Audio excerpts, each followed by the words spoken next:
পাকিস্তানের করাচিতে একটি দুর্বল ভূমিকম্পের পর সৃষ্ট বিশৃঙ্খলায় মালির জেল থেকে 213 জন কয়েদি পালিয়ে গেছে। এই ঘটনা দেশটির ইতিহাসে অন্যতম বড় জেল পালানোর ঘটনা হিসেবে বিবেচিত হচ্ছে।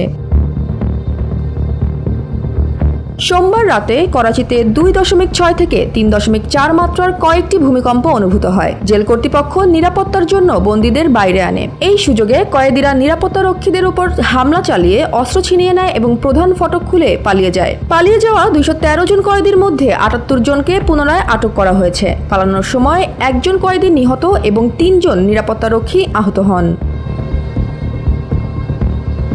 সিন্ধু প্রদেশের মুখ্যমন্ত্রী মুরাদ আলী শাহ এই ঘটনাকে সবচেয়ে বড় ভুল বলে মন্তব্য করেছেন এবং পালিয়ে যাওয়া কয়েদিদের দ্রুত আত্মসমর্পণের আহ্বান জানিয়েছেন।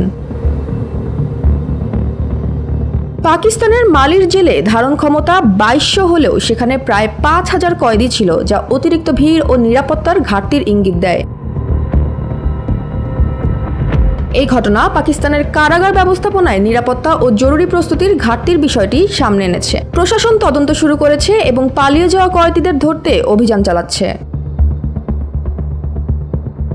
Jaya Hasan, NPB news.